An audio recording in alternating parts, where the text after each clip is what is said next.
escola. Neste episódio do Discovery na Escola, veremos imagens espetaculares do Sistema Solar, como a colisão que pode ter formado a nossa Lua, e veremos como o nosso Sistema Solar se transformou.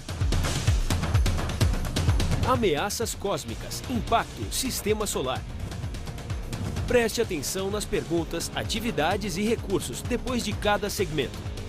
Enquanto você assiste o programa, pense sobre as seguintes perguntas e encontre as respostas. Que mudanças aconteceram na Terra como consequência do impacto que deu origem ao nascimento da Lua? Como o Sistema Solar se transformou durante o período conhecido como Bombardeio Tardio? Como Jim Shoemaker mudou o pensamento da comunidade científica? Discovery na Escola apresenta Ameaças Cósmicas, Impacto, Sistema Solar, primeira parte. O Sistema Solar é mais do que apenas 8 planetas e cerca de 170 luas que giram em torno do Sol. No amplo espaço vazio entre esses corpos celestes gigantes, há astros menores à espreita. Mas pequeno é um conceito relativo. Estes asteroides e cometas que dividem o espaço conosco atacam os planetas desde a formação do Sistema Solar. Nós mapeamos os planetas, colhemos dados e encontramos marcas de impactos por todo o Sistema Solar. Os indícios apontam para um único fato. Por mais que o céu pareça tranquilo quando o contemplamos, a realidade é outra.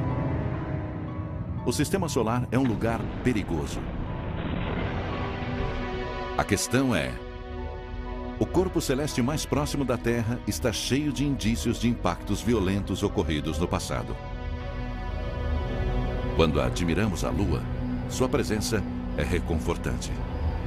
Ela ilumina as noites, controla as marés e marca o tempo com suas fases. Mas as crateras da Lua são tudo menos tranquilizadoras. Como as cicatrizes do rosto de um lutador vitorioso, elas contam uma história longa e violenta sobre as batalhas épicas em nosso próprio sistema. A Lua é uma espécie de livro onde podemos ler a história do Sistema Solar. A história da Lua começou há 4,5 bilhões de anos, com seu nascimento apocalíptico. Ela é o resultado de uma colisão catastrófica de alguma coisa que nos atingiu. Um planetoide do tamanho de Marte perfurou a Terra incandescente ainda em formação. Os dois enormes corpos celestiais dançavam lentamente um em direção ao outro. O planetoide se aproximou no ângulo oblíquo de 45 graus a cerca de 10 km por segundo. Relativamente falando, a velocidade da colisão foi baixa. Porém, sua energia foi gigantesca. Ela pulverizou o outro planeta e arrancou um pedaço gigantesco do manto terrestre. Desprendeu-se totalmente. O tempo e a gravidade fizeram com que esse material se aglutinasse formando a nossa Lua. Teoria mais corrente, esse nascimento violento da Lua foi proposta pela primeira vez em 1975 pelos doutores William Hartmann e Donald Davis. Mas quais foram os indícios que possibilitaram essa reconstrução exata de uma colisão tão antiga? Os cientistas começaram tentando entender a constituição da Lua. Segundo estudos sobre a Lua das décadas de 1950 e 1960, sua densidade é menor que a da Terra. A Lua não possui um núcleo de ferro como o da Terra. Nosso planeta tem uma densidade muito alta, de 5 gramas por centímetro cúbico. A rocha tem cerca de 3 gramas. Portanto, sabíamos que a Terra é composta por uma mistura de metal pesado e rocha leve. Mas a Lua tem apenas cerca de 3 gramas, então ela é apenas um objeto rochoso. Mas embora as densidades sejam diferentes, a Lua e a Terra compartilham a mesma composição química. Especificamente, as variações dos elementos químicos conhecidos como isótopos são idênticos tanto na Lua quanto na Terra. Cada parte do Sistema Solar tem sua própria composição de isótopos. Examinando a Lua, vemos que ela tem exatamente a mesma razão isotópica de oxigênio, o que se enquadra perfeitamente na ideia de que o material da Lua originalmente fazia parte da Terra. Como a Lua tem uma composição semelhante, mas uma densidade diferente, Hardman e Davis sugeriram que esse quadro seria resultado da colisão de um corpo com a Terra, que teria produzido uma Lua parcialmente composta por pedaços do manto da Terra. Se a Terra fosse atingida por um objeto grande suficiente, uma grande parte do material da crosta e do manto terrestre teria sido arrancada. Há um núcleo de ferro e um exterior rochoso. Na colisão, o material rochoso é lançado para o espaço. Primeiro, haveria uma grande nuvem de fragmentos ao redor da Terra e, a partir desta nuvem, a formação da Lua como a temos hoje. É uma boa teoria, mas ela dependia de uma simulação computadorizada. Quando tentamos descrever a formação da Lua, começamos com uma ideia. Neste caso, a ideia é que a Lua foi formada a partir de uma grande colisão com a Terra primitiva. Depois construímos modelos, simulações computadorizadas que descrevem o que acontece durante tais colisões. Um modelo que gerasse obrigatoriamente a rotação atual da Terra e o tamanho da Lua. O impacto deve produzir uma rotação que resulte num dia de 24 horas. Ao colocar os dados no modelo, voltamos no tempo para uma Terra bem diferente. Sua rotação durava 4 horas, na direção oposta, antes de ser atingida por um objeto em baixa velocidade do tamanho aproximado de Marte. O ângulo, o tamanho e a velocidade do objeto que colidiu com a Terra modificaram a sua rotação. O fato é que uma colisão em baixa velocidade foi um acontecimento de sorte para o nosso planeta. Se o objeto estivesse em alta velocidade, causaria a destruição do planeta. Nesse caso, com o choque, o núcleo de ferro do corpo celeste continuaria em direção ao centro da Terra. O núcleo de ferro do objeto teria se fundido com o núcleo de ferro da Terra, aumentando a massa do centro do planeta. Este processo produziu uma grande mudança na Terra. A temperatura do planeta teria subido 5.500 graus, talvez 11.000 graus no interior. O impacto encheu a atmosfera do planeta com partículas grossas de silicato das rochas vaporizadas. Cerca de 1000 anos depois, a atmosfera de silicato da Terra começou a esfriar e a se condensar. Apesar de sua origem cataclísmica, o relacionamento entre a Lua e a Terra é fonte de estabilidade. A órbita e a atração gravitacional da Lua são responsáveis pela manutenção da variação da inclinação da Terra em cerca de 1 grau. Sem a Lua, os modelos preveem que a variação do ângulo de sua inclinação poderia ir de 0 a 60 graus, ou seja, em determinadas épocas, o Polo Norte estaria quase de frente para o Sol. As condições da Terra sem o impacto não impediriam o surgimento da vida, mas suas condições seriam muito mais difíceis. Portanto, embora espetacularmente destrutivo, o impacto que formou a Lua foi benéfico para o nosso planeta. As colisões dentro do Sistema Solar podem tanto destruir quanto produzir mundos. Por que queremos entender os impactos? Porque eles são, em parte, responsáveis por quem somos e pela conformação do nosso Sistema Solar. É uma questão cósmica muito importante. Os indícios trazidos pelas missões da Apollo na Lua também ajudaram a resolver outra controvérsia em relação à Lua. O que provocou sua aparência de queijo suíço? Será que a paisagem cheia de crateras da Lua é a relíquia de um passado vulcânico ou indício de impactos violentos? Desde meados da década de 1970, os cientistas sugerem que a Lua é o produto de uma colisão cósmica da Terra. Mas será que sua conhecida superfície também seria um indício de que os corpos do Sistema Solar podem colidir uns com os outros? Até a década de 1960, a maioria dos cientistas acreditava que as crateras da Lua eram cones de vulcões antigos. Quando entrei na universidade em 1961, ainda eram publicados livros de cientistas respeitados, argumentando que as crateras da Lua eram vulcânicas. Gene Shoemaker era um dos geólogos convencidos de que a Lua havia sido vítima de milhões de impactos de meteoritos. Sua teoria nasceu de um estudo sobre as crateras causadas por impactos da Terra, que são raras e difíceis de serem reconhecidas. Mas por que há tantas crateras na Lua e tão poucas na Terra? Na Terra, elas são apagadas por causa da atmosfera, das placas tectônicas, entre outros fatores. O trabalho de Shoemaker estabeleceu que as crateras de impacto têm características distintas. Elas podem ser reproduzidas atirando uma bala na areia. Primeiro há uma orla, com a forma de uma tigela, e também uma coisa chamada cobertor de ejetos, que ocorre quando o impacto do meteoro libera uma nuvem de fragmentos que forma um cobertor em volta da cratera. Shoemaker catalogou a anatomia das crateras de impacto, estudando as crateras causadas por testes de bombas atômicas em Yucca Flats, em Nevada. Com seu trabalho, as crateras de impacto da Terra começaram a ser descobertas.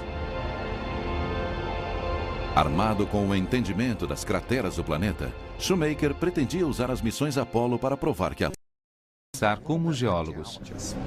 Orientados por Shoemaker, os astronautas da Apollo trouxeram os indícios que cientistas como ele precisavam para provar que as crateras da Lua eram decorrentes de impacto e não de vulcões extintos. A Lua é uma testemunha. Os astronautas da era Apollo trouxeram rochas lunares e parecia que elas tinham a mesma idade. Isto tem um significado. Amostras de rochas das crateras que cobrem a Lua, coletadas durante as missões da NASA nas décadas de 1960 e 70, datavam de um período específico de muito tempo atrás. Pelas amostras, estimou-se que o impacto ocorreu entre 3 a 4 bilhões de anos atrás. Alguns cientistas acreditavam que pode ter havido um período com uma grande quantidade de impactos após a formação do Sistema Solar. Esse período de choques de asteroides no Sistema Solar interior vem sendo chamado de bombardeio pesado tardio. O material dos planetas foi arremessado para o espaço. A Terra, a Lua, todos os planetas foram bombardeados pelo material espacial. Segundo alguns cientistas, o espaço produziu um ataque de asteroides e meteoros durante este período. Por cerca de 300 milhões de anos, havia corpos maciços vagando pelo Sistema Solar, orbitando o Sol e interceptando as órbitas dos planetas telúricos. Eles eram como balas cósmicas e voavam por toda parte. Mas o que causou o bombardeio? Houve um aumento nos impactos que pode ter sido causado pelo movimento dos planetas, que enviou uma grande quantidade de cometas e asteroides para dentro do Sistema Solar interior. Alguns cientistas especulam que pode ter acontecido uma espécie de efeito dominó que começou com a mudança das órbitas de Júpiter e Saturno, causando uma guerra entre os planetas. Este distúrbio gravitacional perturbou a órbita de um anel de fragmentos chamado Cinturão de Asteroides que fica entre o Sistema Solar interior e exterior. Esses fragmentos começaram a interceptar as órbitas de Mercúrio, de Vênus, da Terra, de Marte e de suas luas. Este evento aconteceu quase 1 bilhão de anos após a formação do Sistema Solar, ou seja, ele estava no final da adolescência. Os planetas e a Lua foram atingidos por esses fragmentos, que eram restos da formação do Sistema Solar.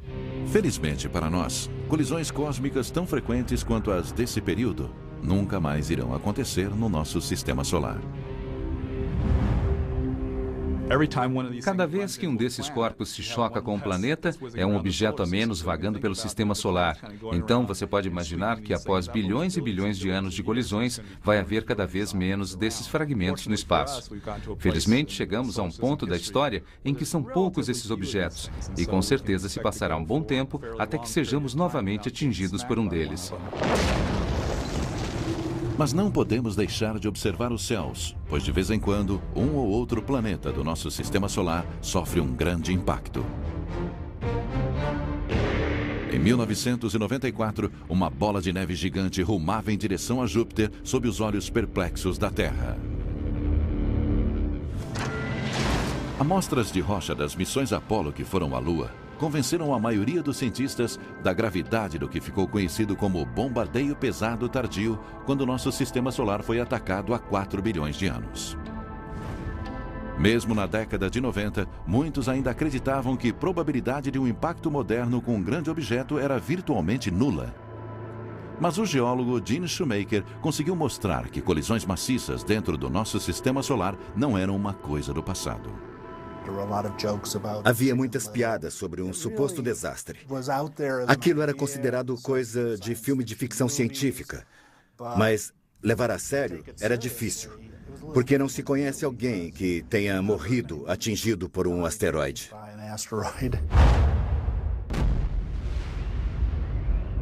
Mas Shoemaker foi um daqueles que levou a sério a possibilidade do impacto da Terra com um asteroide. Ele esperava que a opinião pública reconhecesse a necessidade de se procurar por futuros visitantes indesejáveis da Terra. Ele precisava de mais provas para que as pessoas acreditassem. Milagrosamente, em 1993, o céu deu a ele a prova da qual precisava. Na noite de 24 de março de 1993, Jim Shoemaker, sua esposa Carolyn e o astrônomo amador David Levy estavam observando os céus no telescópio Schmidt, no Observatório Palomar, em San Diego, na Califórnia. Mas a noite estava cheia de nuvens, nada indicada para observar o espaço. Eu estava olhando para o céu e vi que havia buracos nas nuvens. E pensei que, como havia frestas, talvez devêssemos continuar observando na esperança de encontrarmos algo. David foi sempre um entusiasta e, para ele, não havia limites no tocante a registrar imagens. Mas Jim estava relutante. O filme era caro e a noite não era promissora. David Levy não queria desistir. Ele tirou apenas 2 pares de filmes naquela noite. Ao ver as imagens 2 dias depois, Carolyn viu algo diferente. De repente, ela se arrumou na cadeia e disse: David, Jean, não sei o que temos aqui, mas parece a colisão de um cometa. Nenhum de nós sabia o que era, porque era diferente de tudo que já havíamos visto antes. Para confirmar a descoberta, Levy ligou imediatamente para o amigo James Scott, que estava observando o céu em Kitt Peak, perto de Tucson, Arizona. Scott duvidou do acontecimento, mas concordou em dar uma olhada. 2 horas depois, liguei para ele e eu disse: "Você está bem?" E ele respondeu: "Meu queixo caiu e foi parar lá no chão." Eu perguntei: "Jim, aquele era um cometa?" E ele disse: "Ah, com certeza, é um cometa." Um cometa é um corpo de gelo que às vezes tem um núcleo rochoso que orbita o Sol. Normalmente usamos o termo asteroide para objetos rochosos e cometa quando há água congelada. O problema desta definição é que começamos a perceber que muitos objetos do cinturão de asteroides continham gelo. Isto depende de onde o objeto se formou. Ele pode ter muita água congelada quando nasce longe do Sol ou não conter água quando se forma próximo do Sol. É difícil prever os cometas, porque a duração da sua órbita pode ser extremamente longa, levando mais de 1 milhão de anos para contornar o Sol. Os cálculos orbitais do Shoemaker-Levy 9, como foi batizado o cometa, revelaram que ele havia passado perto de Júpiter em julho de 1992 e que as forças gravitacionais de Júpiter o haviam quebrado em 21 fragmentos. Os cometas podem ser muito frágeis e a gente encontra um fragmento aqui, outro ali, mas ninguém jamais havia visto esses fragmentos alinhados assim. Então foi uma grande descoberta. Parecia um colar de pérolas. Pérolas perigosas, que, segundo os cálculos, estavam em rota de colisão com Júpiter. Para Jim, que sempre quis ver um impacto, foi uma notícia fantástica. Mas as reações da comunidade científica não foram unânimes. Lembro do dia em que anunciaram que o Shoemaker-Levy 9 ia mesmo atingir Júpiter, porque um aluno entrou na minha sala e disse: "Você ficou sabendo? Um cometa vai bater em Júpiter." E eu falei: "Júpiter é muito grande, cometas são pequenos. Não vai ser grande coisa." Esta era a questão.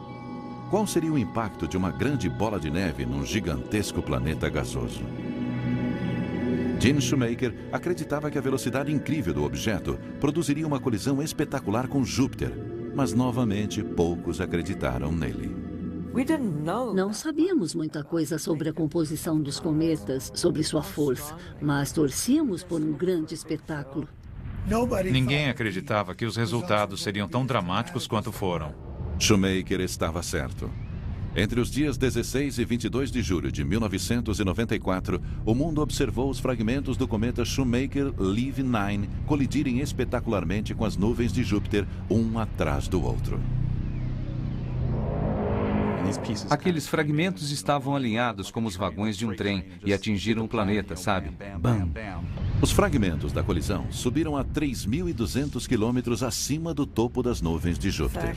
Ver que daria para colocar a Terra inteira dentro daquela nuvem negra, provavelmente de um único fragmento, foi impressionante.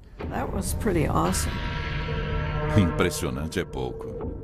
Um dos fragmentos com 3,2 quilômetros de comprimento, chamado de fragmento G, colidiu com uma energia equivalente a 6 quadrilhões de toneladas de dinamite.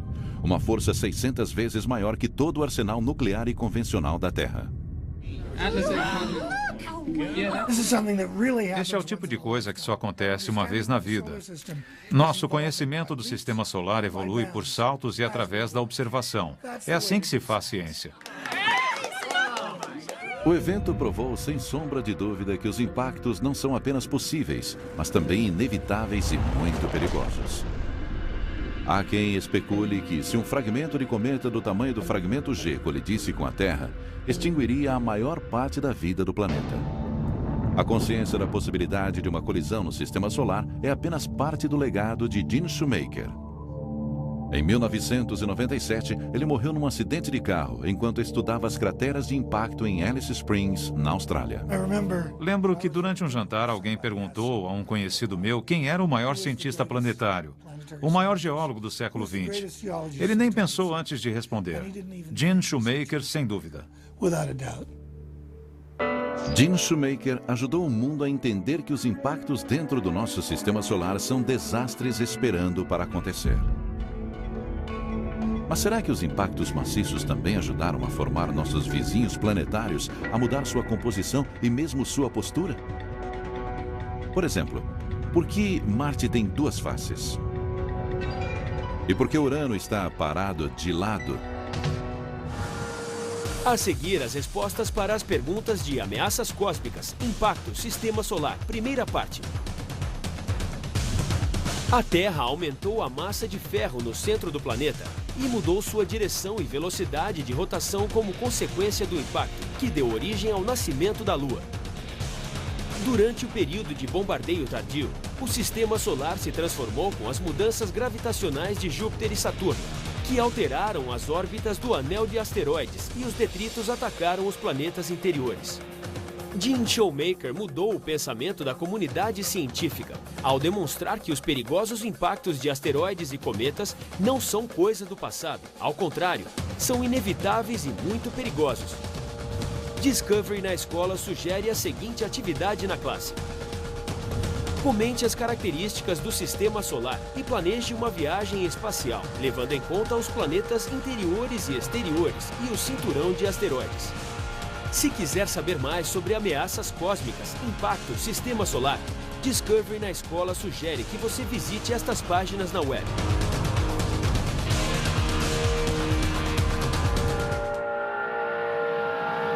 A seguir, Discovery na Escola apresenta Ameaças Cósmicas, Impacto, Sistema Solar, segunda parte. Neste episódio de Discovery na Escola, vamos explorar a superfície do planeta Marte e falar sobre a teoria do grande impacto. Também descobriremos a importância dos meteoritos e veremos o que é conhecido como a escultura do espaço. Preste atenção nas perguntas, atividades e respostas depois de cada segmento. Encontre as respostas para as seguintes perguntas. Por que os meteoritos são conhecidos como as esculturas do espaço? Quais joias espaciais têm fascinado os cientistas? Por que dizem que somos feitos de estrelas e cometas? Discovery na Escola apresenta Ameaças Cósmicas, Impacto, Sistema Solar, segunda parte. Um objeto do sistema solar com 1/10 do tamanho da Lua corria pelo espaço. Rochas e fragmentos em seu caminho eram destruídos, deixando marcas em sua superfície. Ele estava em rota de colisão com Marte. O objeto e Marte testaram a capacidade de dois corpos ocuparem o mesmo espaço ao mesmo tempo. A colisão cataclísmica do planetoide com Marte espalhou poeira e fragmentos. Foi só mais um dia difícil para o sistema solar interior, 4 bilhões de anos atrás.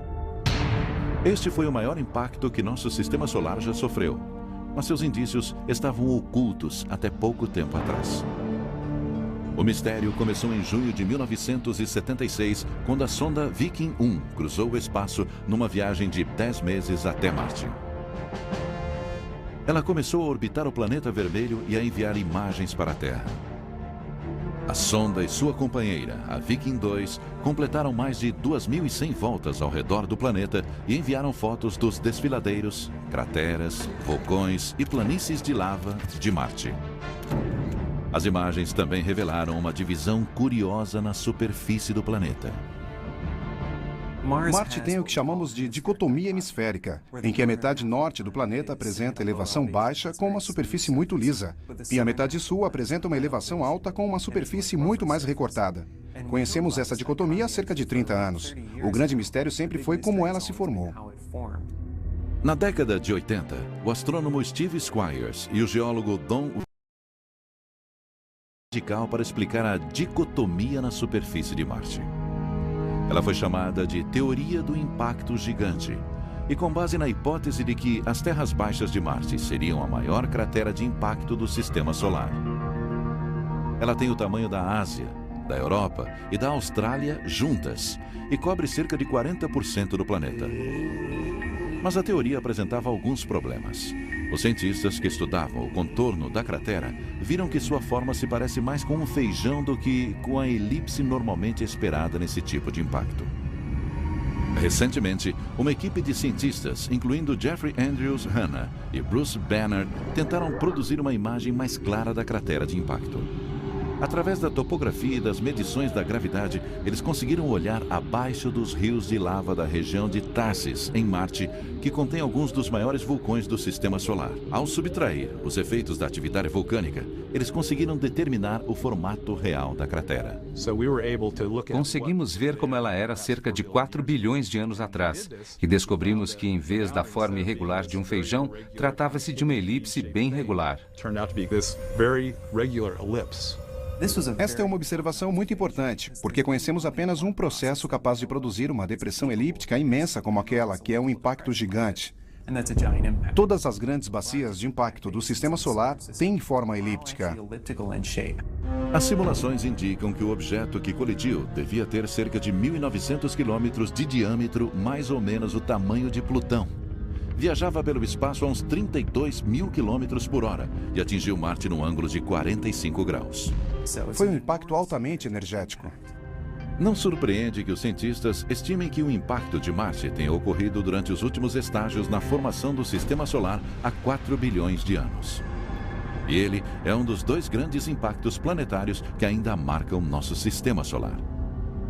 Os indícios da outra colisão podem ser observados em Urano. Ao contrário dos outros planetas do sistema, Urano é muito lerdo. Ele tem anéis, mas eles não são espetaculares como os de Saturno. Um gigante congelado, Urano fica pequeno quando comparado com os vizinhos Júpiter e Saturno. Como no caso da Terra, seu núcleo é sólido, mas as semelhanças param aí.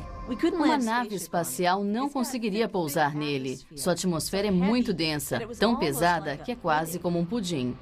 Este pudim fica sobre uma cama de gelo que forma seu manto.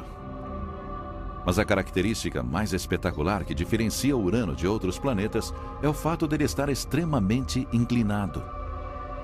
Durante anos, seu estranho alinhamento intrigou os astrônomos. Uma teoria sugerida pelo astrônomo soviético Viktor Safronov na década de 60 dizia que a causa havia sido um grande impacto com um objeto talvez tão grande quanto a Terra. Todos os planetas têm um eixo de rotação. Temos o planeta, aqui fica o Polo Norte e aqui o Polo Sul. Nossa inclinação é de 23 graus e meio. A inclinação de Marte é de 25 graus. A de Júpiter é próxima a 0 grau. Mas o caso de Urano é muito estranho, porque sua inclinação ultrapassa um pouco os 90 graus. E Safronov ressaltou que isto seria possível se o planeta houvesse sofrido uma colisão com um objeto com 3% de sua massa. Imagine Imagine que o planeta está girando assim, ele é redondo, ele é atingido tangencialmente no topo, então ela vira, os fragmentos são expelidos e o resultado é um planeta que gira assim. Os impactos podem não apenas virar planetas como Urano, ou transformar sua superfície como no caso de Marte. Os objetos podem acertar um planeta de tal maneira que seus pedaços acabam caindo em outros planetas. Sabemos que meteoritos podem cair em campos, desertos, em todo lugar. Mas frequentemente, esses meteoritos são, na verdade, pedaços de outros planetas que trazem para nós informações sobre outros mundos. Nosso sistema solar não é um lugar ordenado. Fragmentos que nunca se aglutinaram para formar um planeta flutuam no cinturão de asteroides entre Marte e Júpiter, prontos para brigar. Uma colisão gera outra, e os impactos deslocam pedaços de planetas que acabam colidindo com outros planetas. Esses pedaços são indícios tangíveis de impactos dentro do nosso sistema solar. Impactos que aconteceram bilhões de anos atrás, a milhões de quilômetros daqui. E de vez em quando, esta reação em cadeia termina com visitantes de lugares distantes que acabam caindo na Terra, trazendo para nós informações sobre o sistema solar. Os fragmentos voam pela atmosfera em velocidades imensas, gerando calor, pressão. Eles começam a queimar e muitas vezes formando chuvas de meteoros. Todas as vezes que uma criança olhou uma estrela cadente no céu, viu impacto de origem extraterrestre. Muitos de nós já vimos colisões cósmicas, só não percebemos o que elas eram. Meteoros queimando em nossa atmosfera são comuns, mas é raro que alguma parte dele sobreviva a um impacto com a Terra. Quando ele consegue sobreviver, recebe um novo nome, meteorito. E há pessoas em seu percalço. Um tipo raro de indivíduo, o caçador de meteoritos, vive de rastrear essas rochas preciosas que viajaram pelo sistema solar numa busca que é em parte científica, em parte comercial e em parte um hobby que se tornou uma obsessão. Jeffrey Notkin e Steve Arnold são dois dos mais prolíficos e determinados caçadores de meteoritos. Às vezes voamos até os cantos mais remotos do mundo, onde ninguém com a cabeça no lugar gostaria de ir, atrás de pedacinhos de fragmentos cósmicos. Por que fazemos isso? Os meteoritos são fantásticos. É uma chance de ter nas mãos um pedaço de mundo extraterrestre. Eles também são valiosos, pedaços de outros planetas que caíram na Terra. Há uma hierarquia entre os meteoritos. As rochas mais raras são as mais valiosas. Pedaços de Marte foram jogados no espaço por outros impactos de meteoritos em sua superfície. Dos muitos milhares de meteoritos já encontrados em nosso planeta, apenas uns 30 são de Marte. Eles estão entre os materiais extraterrestres mais raros que já recuperamos. 1 grama de um meteorito marciano é 35 vezes mais valioso que 1 grama de outro. Este pedacinho aqui é um pedaço de Marte com cerca de 15 gramas. Uma avaliação conservadora calcularia que ele vale cerca de $15 mil. Tudo isto que está junto nesta mesa não vale o mesmo que esta única pedra. Como no caso de muitos meteoritos, eles podem nos dar informações sobre a constituição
cientistas são meteoritos chamados palazitos, que contêm cristais translúcidos de cor verde oliva numa estrutura de níquel.